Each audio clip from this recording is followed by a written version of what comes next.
আমি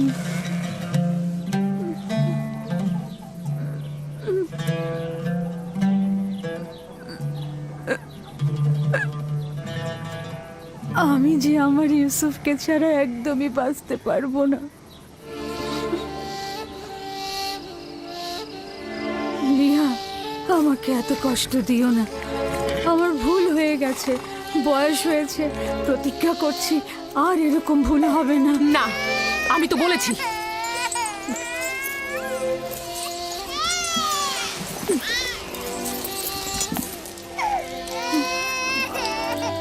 আমি কথা দিচ্ছি এরপর থেকে আরো বেশি মনোযোগী হব। দেখো বোন, ইউসুফের দূরে থাকাটা আমরা আর সহ্য করতে পারবো না। উত্তম হচ্ছে ও আমাদের সাথেই থাক। আমি তোমাদের কাছে একটা সুযোগ চাইছি, মাত্র একটা সুযোগ। বোন, তুমি জানো ইউসুফ কোনো সাধারণ বালক নয়। ইউসুফের প্রতি কোনো শিথিলতা আমি আর সহ্য করতে পারবো না। ঠিক আছে, কিন্তু আমার আর ইউসুফের সম্পর্কটা একেবারে বিচ্ছিন্ন করে দিও না। আর কয়েকটা দিনও আমার কাছে থাকো, আমি এর মধ্যে নিজেকে সামলে নেব।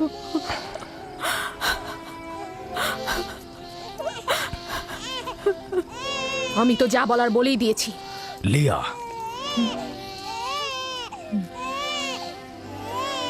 আচ্ছা ঠিক আছে, তবে আগের মতো নয়, মাত্র কয়েকটা দিন।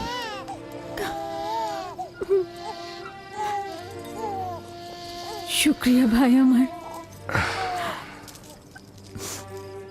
আমি প্রতিজ্ঞা করছি আমি নিজেই ওকে তোমাদের কাছে ফিরিয়ে দিয়ে যাব। এসো ইউসুফ, লক্ষ্মী বাবা, চলো। তোমাকে অনেক ধন্যবাদ লিয়া, অনেক ধন্যবাদ ভাই আমার। খোদা তোমাদের সহায় হোক। তোমাদের এই দয়া আমি কখনো ভুলবো না।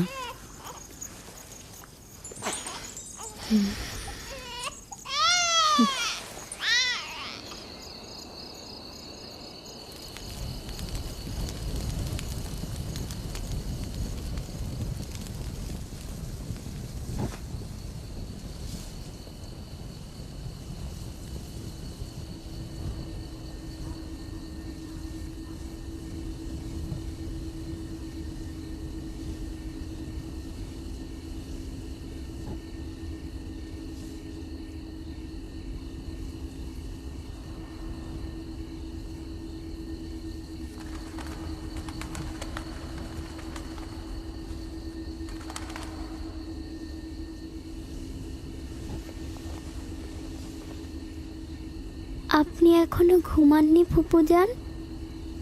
তুমি ঘুমাও আমার বাবা, আমার ঘুম আসছে না।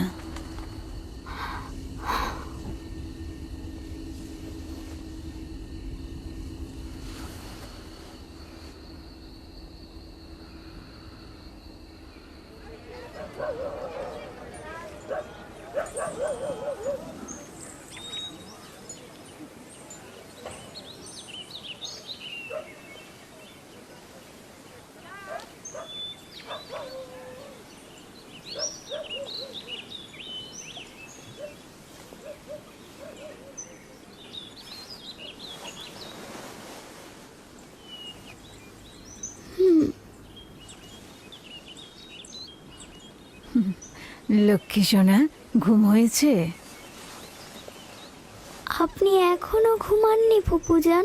আমি যখনই জেগেছি তখনই দেখেছি আপনি জেগে আছেন। আমার একটাই চিন্তা যে তুমি চলে যাবে। আমার সব শান্তি আর ঘুম একদম চুরি হয়ে গেছে বাবা।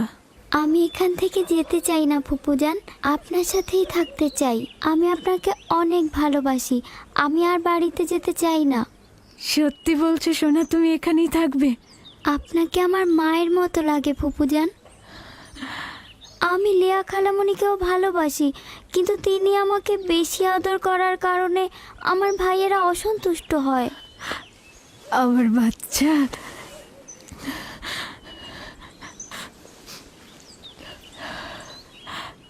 তুমি সত্যি ফুপুজানের কাছে থাকবে বাবা?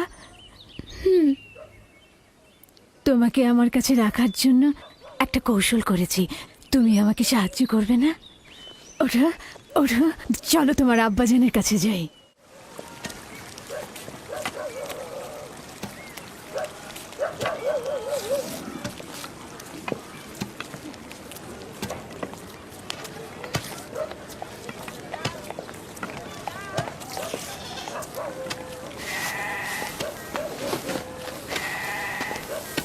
সালাম আব্বাজান। ওয়ালাইকুম আসসালাম পুত্র আমার, এসো। দরুদ তোমার উপরে। এসেছি তোমার আমানত তোমার কাছে সহি সালামতে ফেরত দেবার জন্য। সালাম ফুপু আম্মা। সালাম আমার প্রিয়। তখন তো বলেছিলেন আরো বেশ কয়েকদিন রাখবেন। ইউসুফ, খোশ আমদিদ পুত্র আমার। আমানত খুব দ্রুত ফেরত দেওয়া উচিত, তাই ওকে নিয়ে আসলাম।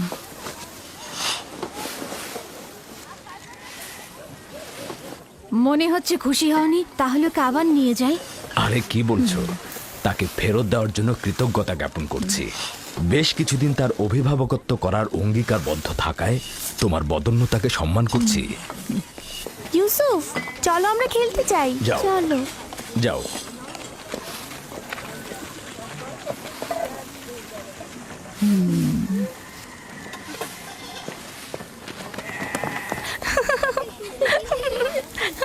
তাহলে এখন আসি। খোদা হাফেজ। খোদা হাফেজ। ইউসুফ আর তার ভাইদের মধ্যে পার্থক্য কি? সবাই কেন তাকে নিয়ে এত মেতে থাকে? এটা তো ভালোভাবেই বোঝা যাচ্ছে। ইয়াকুব আর তার বোন আমাদের বাচ্চাদের থেকে ইউসুফকে বেশি গুরুত্ব দেয়।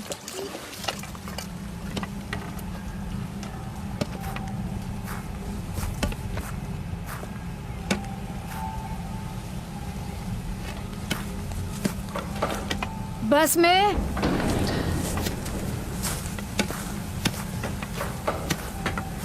बस में জি, কিছু বলবেন? আমার আব্বাজান ইসাক নবীর কোমর বন্ধনীটা খুঁজে পাচ্ছি না। তুমি কি দেখেছো? না। আমার সঙ্গে এসো। হ্যাঁ, বৃদ্ধ ইয়াকিন আর কয়েকজন প্রতিবেশীকে খবর দাও, জলদি এসো।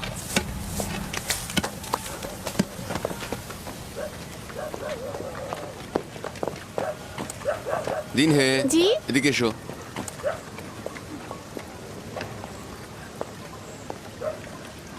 থামো ইয়াহুদা, দ্রুত করো।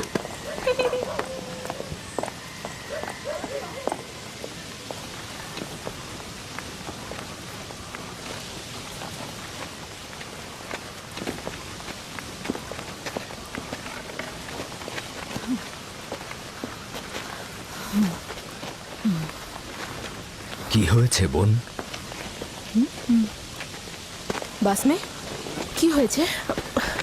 ইসাক নবীর কোমর বন্ধনীটা হারিয়ে গিয়েছে। সব জায়গায় দেখেছো? সব জায়গায় দেখেছি। এটা আব্বাজানের স্মৃতিচিহ্ন ছিল। আমার খুব চিন্তা লাগছে এটা নিয়ে। কোমর বন্ধনীটা মাঝে মাঝে ইউসুফের কোমরে বাঁধতাম। গিয়ে আবারও খোঁজো, অবশ্যই খুঁজে পাবে। সব জায়গায় খুঁজেছি, এমনকি সবাইকে জিজ্ঞাসা করেছি, কিন্তু কোথাও পাচ্ছি না। আচ্ছা, কখন থেকে পাচ্ছ না? তা কি করে বলবো?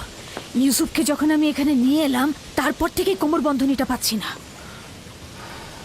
তোমরা কি কেউ কোমর বন্ধনীটি দেখেছো? সম্ভবত ইউসুফ এখানে আসার আগেই কোথাও লুকিয়ে রেখে এসেছে। এমনও তো হতে পারে ইউসুফ আগ্রহের বশবর্তী হয়ে এখানে আসার সময় ওটা নিয়ে এসেছে। তার মানে ইউসুফ চুরি করেছে? সম্ভবত ও ভাবছে আমি ওকে এটা দিয়ে দিয়েছি, এটা ওর। এসব কি বলছো? ইউসুফ এরকম কাজ করতে পারে না। কোমর বন্ধনীটি খুঁজে বের করার জন্য আমি সব জায়গায়, এমনকি সকলকে অনুসন্ধান করব।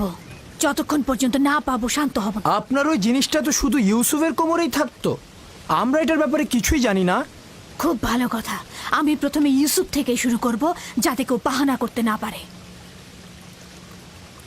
অনুমতি দিচ্ছ? জানি না কোন চতুরতা তোমার মধ্যে খেলা করছে, তবে যাই হোক, এটা আমাকে খুব কষ্ট দিচ্ছে। চতুরতা? কোনটা চতুরতা? শুনুন সবাই, আমি আমার আব্বাজানের কোমর বন্ধনী হারিয়ে ফেলেছি এবং সেটা খুঁজে পেতে চাইছি। এটা কি চতুরতা? খুবই ভালো কথা, অযথা হইচই করো না। খোঁজো, এক এক করে সবার কাছে খোঁজো, সকল জায়গায় খোঁজো।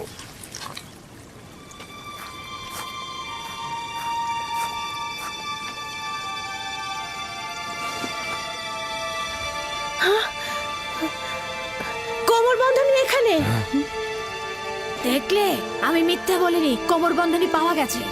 ইউসুফ, এটা তুমি কি করেছো? ইউসুফ তো কিছুই করেনি, শুধু চুরি করেছে। কেনানের অধিবাসী, তোমরা সকলে দেখেছো আমি আমার চুরি যাওয়া জিনিস খুঁজে পেয়েছি। খুবই ভালো, খুবই ভালো। কোমর বন্ধনী পেয়েছো, গ্রহণ করো আর চলে যাও। বিষয়টা এত সহজ নয় ভাই আমার। তুমি হয়তো কেনানের সব নিয়ম কানুন ভুলে গেছো। এখানকার সকল অধিবাসী নিশ্চয়ই জানেন কেনানের আইন ও ঐতিহ্য অনুযায়ী যদি কেউ চুরির জিনিস খুঁজে পায় তবে চোরকে 4 বছর পর্যন্ত গোলাম হিসেবে রাখতে পারে। আরে বাহ, ইউসুফ তাহলে 4 বছর গোলামি করবে। আমরা সবাই কেনানের ঐতিহ্য জানি, কিন্তু তুমি কি চাও ইউসুফের মতো একটা ছেলে গোলামি খাটবে?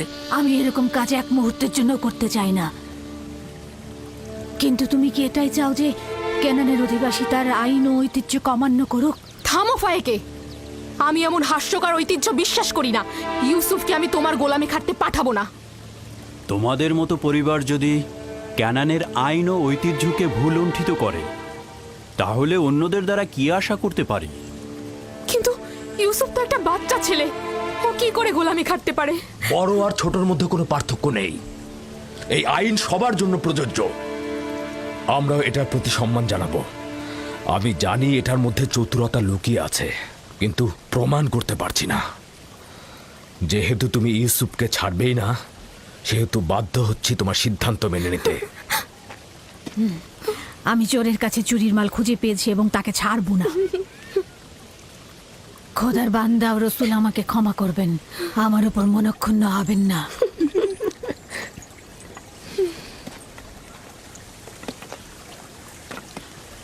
চলো ইউসুফ, তুমি আজ থেকে 4 বছরের জন্য আমার গোলাম হয়ে থাকবে।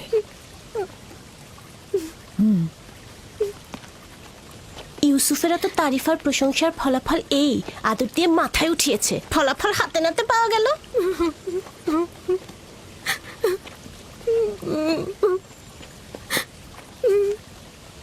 বাচ্চারা কখনো দুষ্টুমি করেও এরকম করে, এটা চুরি নয়।